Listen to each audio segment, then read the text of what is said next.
Away from this, let us take a look at calculations involving mole, that is amount, mass and molar mass. So we are going to be looking at how to take proper calculations that require mass and molar mass and of course mole. This is now what we refer to as the real stoichiometry. Example 1. We are asked what mass of lead 2 triazole nitrate 5 would be required to yield 9 grams of lead 2 chloride on addition of excess sodium chloride. And in brackets we are provided with their relative atomic masses and we've been given the equation for that reaction. Now at this point it is worthy to note that for you to solve any question under stoichiometry, such question carrying equations must be balanced. The equations must be balanced.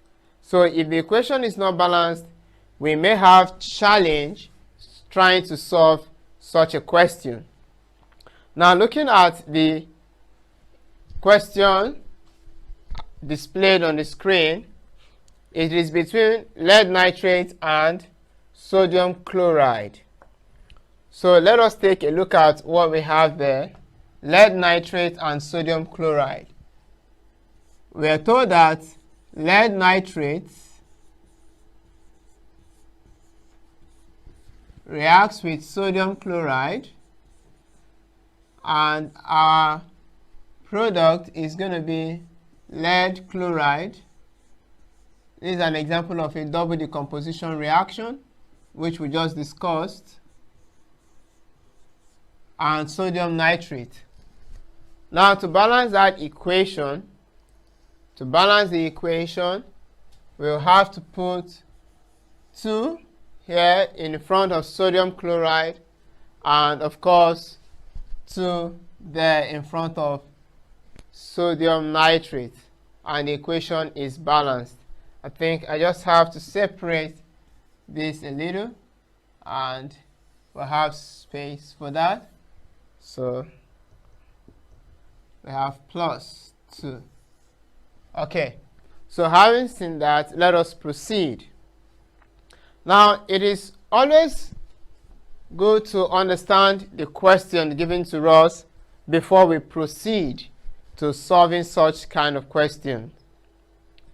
The question says what mass of lead 2 nitrate?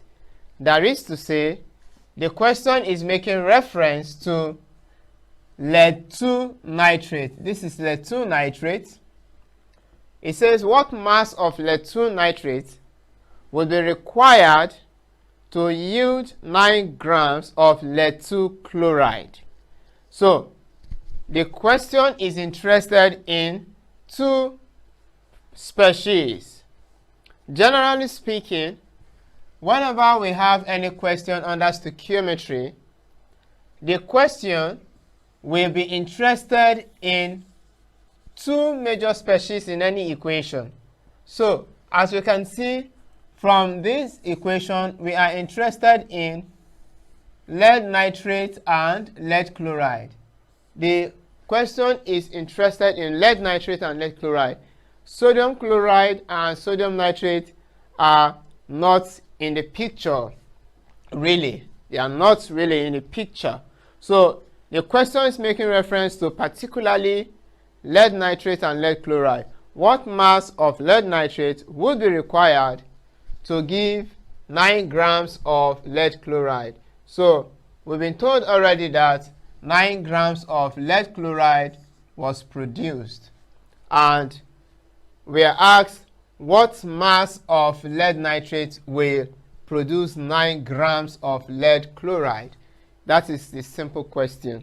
So to go ahead to do that, what we need to do is to make our calculations from the relative atomic masses that has been provided already.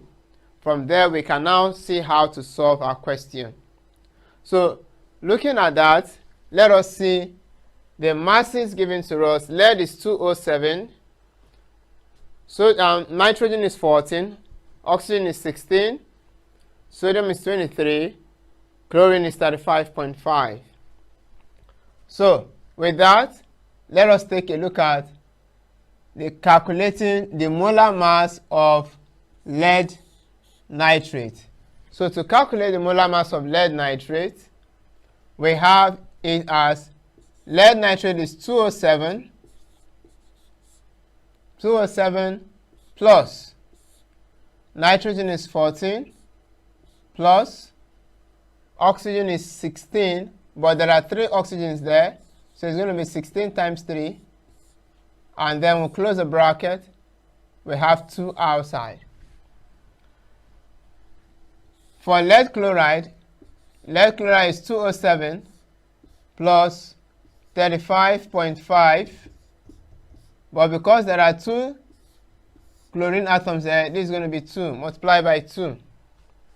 So here we have 207 into 14 plus 16 times 3 gives us 48, bracket 2, and is related to this 207, 35.5 times 2. So from what we have here, this is 207 into 48 plus 14. What does that give to us? 48 plus 14 will give us 48 and 14, 62. And 62 will multiply 2, the 2 outside the bracket. So we can easily write that like this. I just want to put it that way so that we don't get confused. 207 plus, this is plus, 207 plus, now we have 2 times 62. And here we have 207 plus, this is a plus, this is a plus, 207 plus 35.5 times 2. So this is going to be 71. So from what we have here, 207 plus 2 times 62 times 2, we're going to have 124. So this is 207 plus 124 gives us 207 plus 71. 207 plus 71. This is what we have. So by the time we sum it up, we are going to have 124 plus 207. That is giving us 331. 331 grams of lead nitrate produces 207 plus 71 will give us 278 grams. Now, this is what we are to say, dear students. What we are to say is, from the equation, 331 grams of lead nitrate produces 278 grams of lead chloride. If that is so, then the question says, what mass of lead nitrate will be required to produce 9 grams of lead chloride? So, from our equation, from the equation given, it is clear now that 331 grams of lead nitrate, PbNO3, produces 278 grams of lead chloride, PbCl2. So now we'll ask ourselves, what mass of lead nitrate would be required for 9 grams of lead chloride? So it is just to cross multiply. once we cross multiply, we have 331 times 9 is equals to 278 times x. And we are going to have 331 times 9 actually gives us 2979. 2979 is equal to 278x.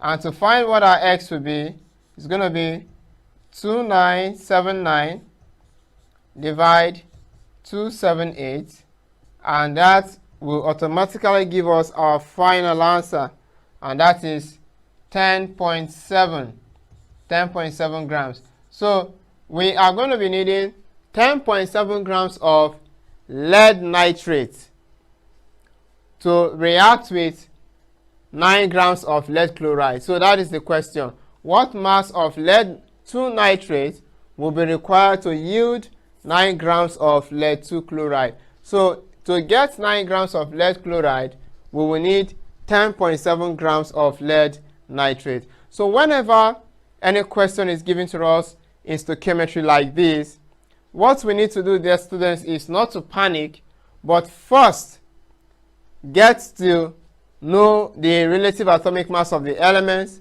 The next thing we need to know is to know that we have to calculate for their molar masses. Then what we need to also know is to find out from the question, who are the 2 species I am most interested in? In a question given to you, there is no how you'll be asked to find all the elements or compounds that make up that given reaction. So from any reaction given to you, you will be required to solve for just 2 species. Out of those 2 species, one of them will be the X, so that you can get your answer. So this is how to solve questions under stoichiometry. Let us therefore look at another question. But before we look at another question, let us look at the solution to what we have just done. So that is actually what we talk about. And finally, we have 10.7 grams. So this is actually how we need to work. That is how we carry out calculations under stoichiometry.